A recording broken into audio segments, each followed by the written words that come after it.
Dear students, I hope you are well known about inheritance concept.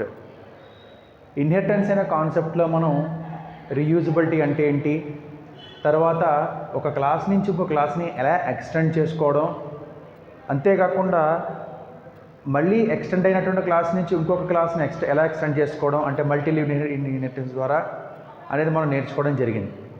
ఇప్పుడు ఈరోజు మనం క్లాస్లో మెథడ్ ఓవర్ రైడింగ్ అనేటువంటి కాన్సెప్ట్ మనం నేర్చుకుంటాం. Method over riding single inheritance కాన్సెప్ట్లో మనం ఏ అనేటువంటి ఒక క్లాస్ ఉంది, నెక్స్ట్ బి అనేటువంటి ఇంకొక క్లాస్ ఉంది. ఏ అనేటువంటి క్లాస్ నుంచి బి క్లాస్ డెరైవ్ చేయడం జరిగిందనమాట. ఇలా డెరైవ్ చేసినప్పుడు ఏ అనేటువంటి క్లాసులో కొన్ని మెంబర్స్ మెథడ్స్ ఉంటాయి. According to object oriented concept A అనే క్లాస్లో మెంబర్స్ మెథడ్స్ ఉంటాయి, బి అనే క్లాస్లో మెంబర్స్ మెథడ్స్ ఉంటాయి.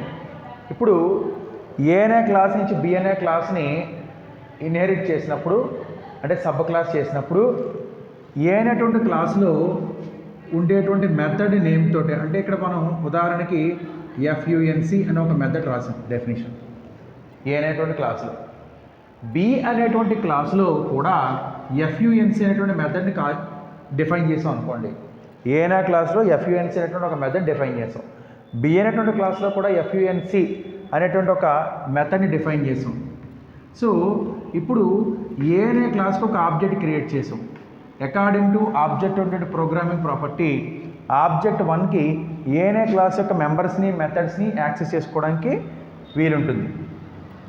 ఇప్పుడు ఆబ్జెక్ట్ 2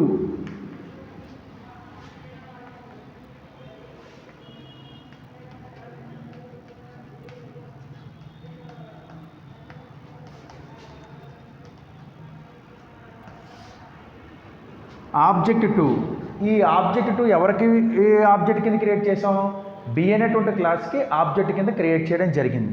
నా బి అనే క్లాస్లో మెథడ్స్ ఉన్నాయి.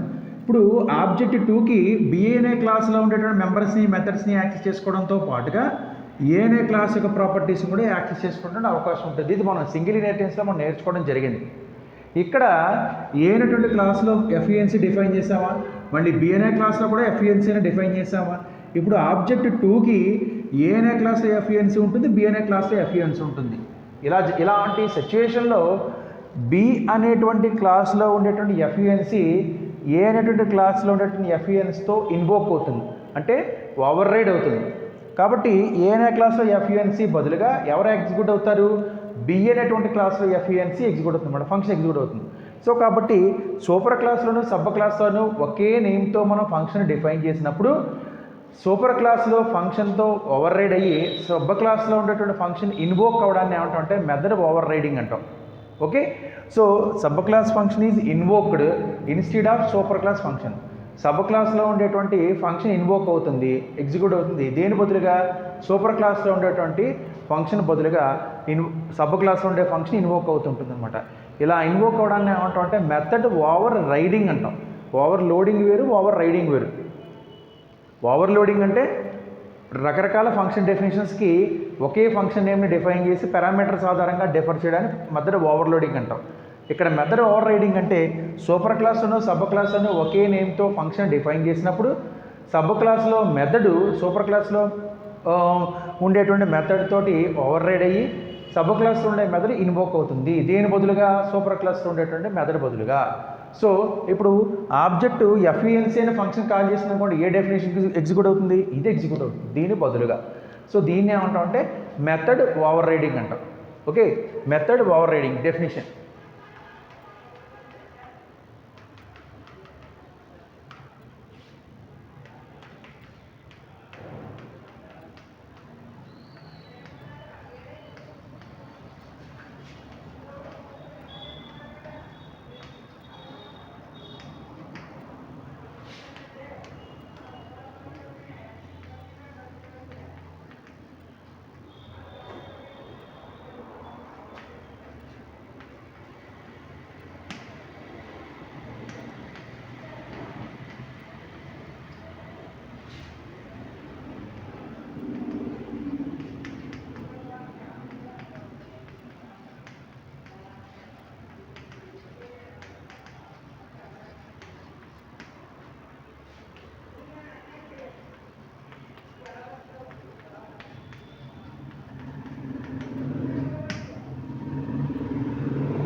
ప్రోగ్రామ్ చూద్దాం.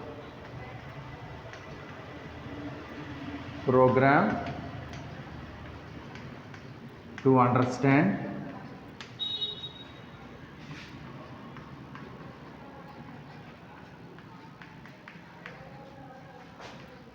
Method ఓవర్రైడింగ్.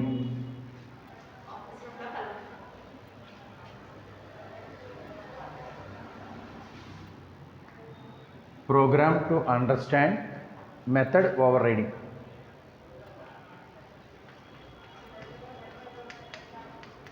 Import java.io.start class ABC. నేను ఈ క్లాస్ పేరు ఏం పెట్టాను? ABC అని పెట్టాను.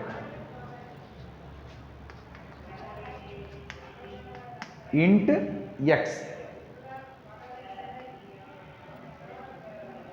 ABC కన్స్ట్రక్టర్ రాస్తాం.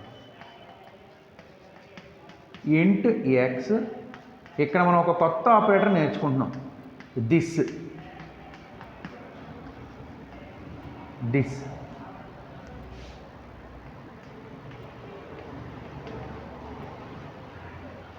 void display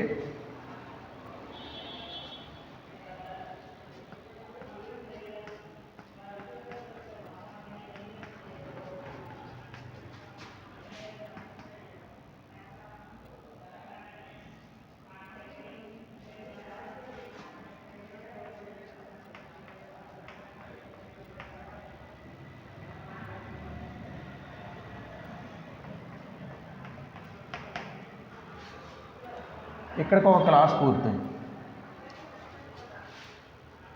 ఒక క్లాస్ పూర్తయింది. Now class B, class ABC కదా, ఇది ఎంఎన్పి అని రాశాను. ఈ క్లాస్ పేరేమో ఏబిసి, ఇప్పుడు నేను రాయబోయే క్లాస్ పేరేమో MNP.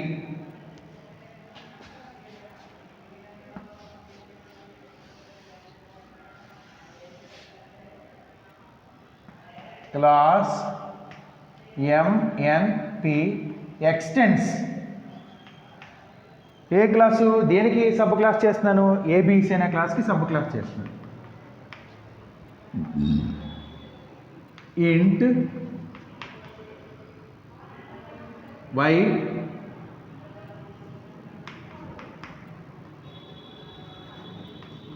MNP constructor int x comma int y super of x this dot y is equal to y. now display method రాయాలి కదా, void display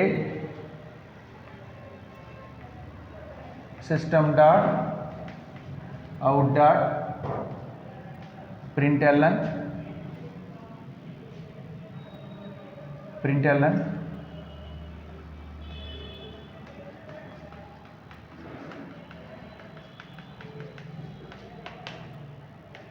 y.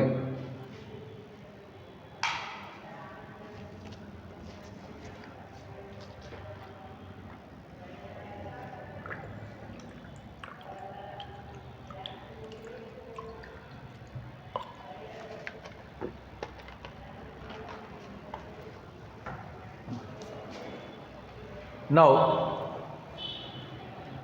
ఇప్పుడు ఏబిసి క్లాస్ రాసాం, ఎంఎన్పి క్లాస్ రాసాం. సో ఈ క్లాస్ ఎండ్ చేయాలి కదా. Now అసలైనటువంటి class రాయాలి. Class override public static void main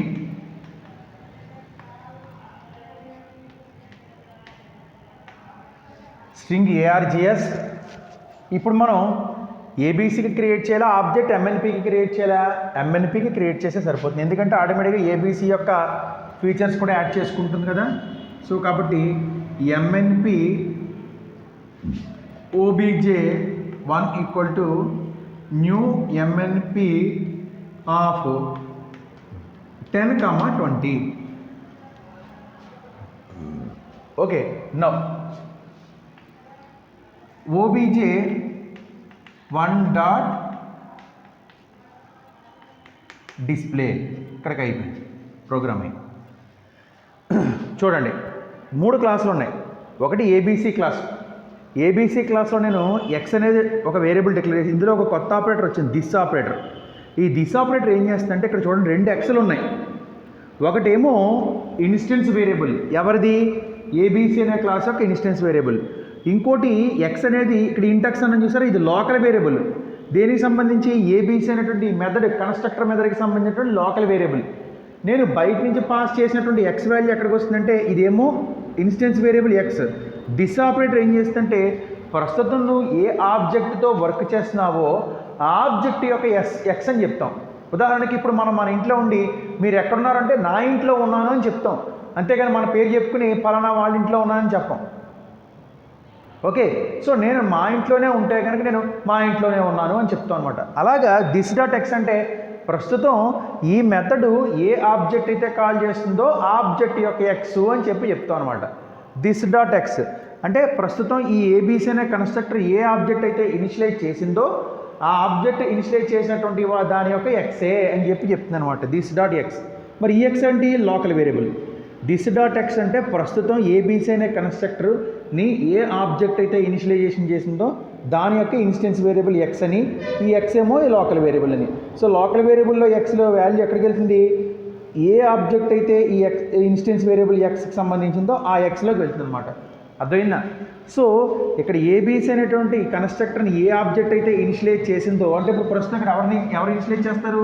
OBJ1 initialise చేసింది అంటే ఆ OBJ1 యొక్క ఎక్స్ అని. తర్వాత OBJ2 ఇనిషియలైజ్ చేసింది అనుకోండి, OBJ2కి సంబంధించిన ఎక్స్ అవుతుంది అనమాట. దిస్ ఆపరేటర్ ఏం చేస్తుందంటే తన యొక్క ఆబ్జెక్టు ప్రస్తుతం ఏబీసీ అనే కన్స్ట్రక్టర్ కాల్ చేయబడిన ఆబ్జెక్టు అని చెప్పడం కోసం దిస్ డాట్ ఎక్స్ అంటాం. ఈక్వల్ టు ఎక్స్ అంటే ఎక్స్ అనేటువంటి లోకల్ వేరియబుల్ వాల్యూ దిస్లోకి వెళ్తుంది, తర్వాత ఎక్స్ని ప్రింట్ చేస్తాం. ఇది ఈ క్లాస్. ఇంకెక్కడికి క్లాస్కి రండి. ఎంఎన్పి అనే ఒక క్లాస్ తీసుకుని ఎవరి నుంచి ఎక్స్టెండ్ చేశాను? ఏబీసీ నుంచి ఎక్స్టెండ్ చేశాను. అంటే ఇక్కడ ఏబీసీ అనేదేమో సూపర్ క్లాసు, ఎంఎన్సి అనేదేమో సబ్ క్లాస్ అవుతుంది అనమాట. Okay, no MNP. Okay, no ఇక్కడ వై అనే ఇంకో వేరియబుల్ డిక్లేర్ చేసుకున్నాను. చేసి ఎంఎన్పి అనే కన్స్ట్రక్టర్లో ఎక్స్ని వైని పాస్ చేశాను. ఎక్స్ని వై కాల్ చేసినప్పుడు ఎక్స్ ఎవరికి వెళ్ళిపోవాలి? దీని యొక్క సూపర్ క్లాస్కి వెళ్ళిపోవాలి. అదే నేను సూపర్ అనే కీవర్డ్ ఏం చేస్తుంది? ప్రస్తుతం ఎంఎన్పి అనేటువంటి క్లాస్ యొక్క సూపర్ క్లాస్ ఎవరో ఆ సూపర్ క్లాస్ యొక్క కన్స్ట్రక్టర్లోకి ఎక్స్ వాల్యూని పంపించేస్తుంది. ఇది ఆల్రెడీ మనం అంతకుముందు చెప్పుకున్నాం. కాబట్టి ఇప్పుడు ఏం చేస్తుందంటే ఎక్స్ వై రిసీవ్ చేసుకుని ఇవి లోకల్ వేరియబుల్స్ ఎవరికి? ఈ కన్స్ట్రక్టర్కి. ఈ ఎక్స్ అనేటువంటిది ఈ సూపర్ క్లాస్లోకి వెళ్ళిపోతుంది, అంటే ఇక్కడికి వచ్చేస్తుంది. అర్థమైందా? సూపర్ అనే కీవర్డ్ ఏం చేస్తుందంటే సూపర్ క్లాస్ యొక్క కన్స్ట్రక్టర్ని కాల్ చేస్తుంది. సూపర్ క్లాస్ అంటే ఇక ఏబీసీ, దీని కన్స్ట్రక్టర్ ఇది. ఆ ఎక్స్ వచ్చి దీనికి అసైన్ అవుతుంది. ఈ ఎక్స్ వచ్చేమో ఆబ్జెక్ట్ అంటే ఇన్స్టెన్స్ వేరియబుల్ ఎక్స్కి అసైన్ అవుతుంది. ఈ ఎక్స్ ఏమో ఇన్స్టెన్స్ వేరియబుల్, ఇదేమో లోకల్ వేరియబుల్. సో లోకల్ వేరియబుల్లో ఉండేటువంటి ఎక్స్ వాల్యూ ఎక్కడికి వస్తుంది?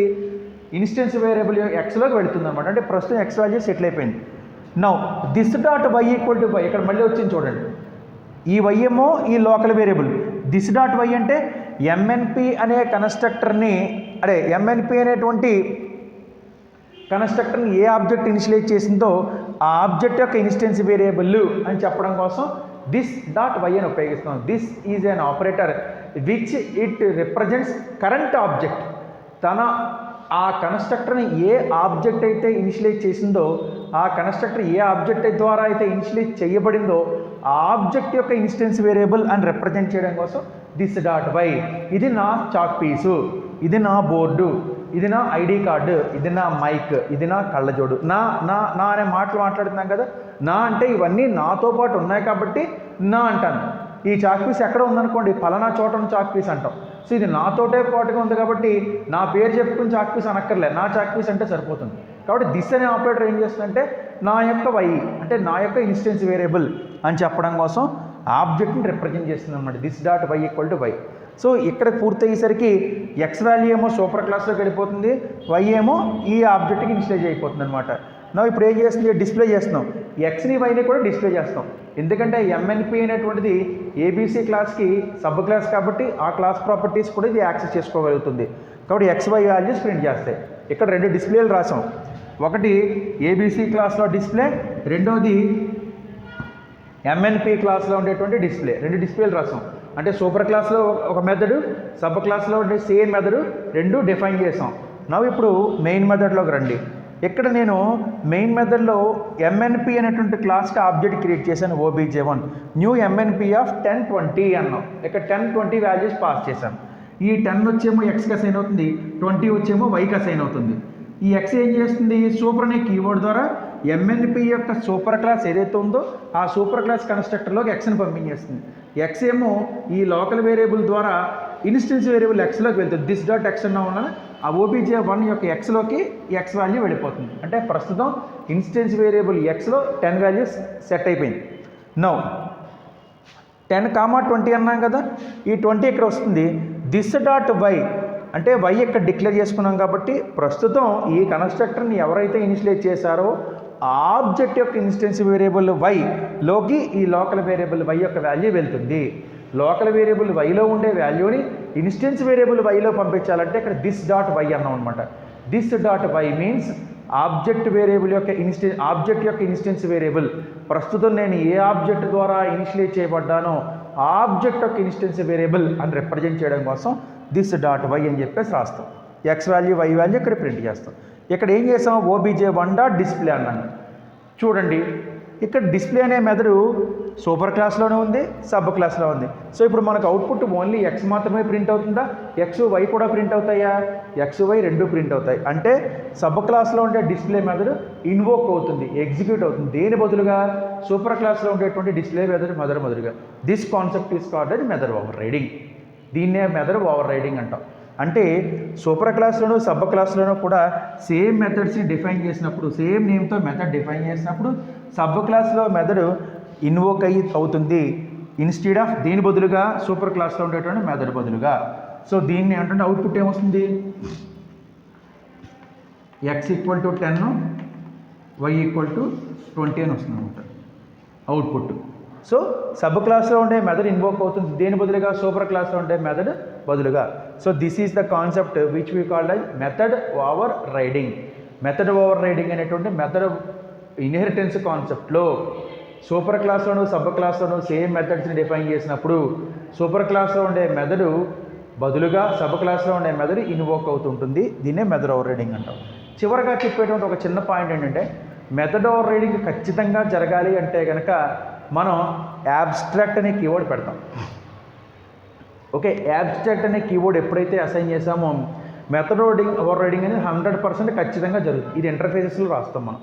ఇంటర్ఫేసెస్ అనేటువంటి కాన్సెప్ట్లో యాబ్స్ట్రాక్ట్ మెథడ్స్ని ఉపయోగిస్తాం. So abstract is a keyword which we assign before the method. Method ముందు పెట్టినప్పుడు యాబ్స్ట్రాక్ట్ మెథడ్ అవుతుంది, క్లాస్ ముందు పెట్టినప్పుడు యాబ్స్ట్రాక్ట్ క్లాస్ అవుతుంది. ఓకే, ఎప్పుడైతే ఒక మెథడ్కి ముందర యాబ్స్ట్రాక్ట్ అనే కీవర్డ్ పెట్టామో మెథడ్ ఓవర్ రైడింగ్ ఖచ్చితంగా జరగాలని మనం చెప్తాం. ఏమండి నాకు మెథడ్ ఓవర్ రైడింగ్ జరగకూడదు, సూపర్ క్లాస్లో ఉండేటువంటి మెథడే ఇన్వోక్ అవ్వాలి, సబ్ క్లాస్లో మెథడ్ కాదు అంటే మెథడ్ ఓవర్ రైడింగ్ జరగకూడదు అనుకుంటే మనం మెథడ్కి ముందు ఫైనల్ అనేటువంటి కీవర్డ్ పెడతాం. సో ఫైనల్ అండ్ యాబ్స్ట్రాక్ట్ రెండు కూడా ఒక్కోటి ఆపోజిట్ అనమాట. మెథడ్ ఓవర్ రైడింగ్ జరగాలి అంటే కనుక యాబ్స్ట్రాక్ట్ అనే కీవర్డ్ పెడతాం మెథడ్ ముందు. మెథడ్ ఓవర్ రైడింగ్ జరగకూడదు అనుకుంటే కనుక సూపర్ క్లాస్లో ఉండే మెథడ్ ముందు ఫైనల్ కీవర్డ్ పెడతాం. అప్పుడు సబ్ క్లాస్లో సేమ్ మెథడ్ డిఫైన్ చేసినా సరే సూపర్ క్లాస్లో మెథడ్ మాత్రమే వస్తుంది, ఎగ్జిక్యూట్ అవుతుంది, సబ్ క్లాస్లో మెథడ్ ఎగ్జిక్యూట్ అవ్వదు. ఇది మనం final class, final method, abstract method అనే కాన్సెప్ట్ చెప్పుకున్నప్పుడు ఇన్ డీటెయిల్గా చెప్పుకుంటాం. Thank you.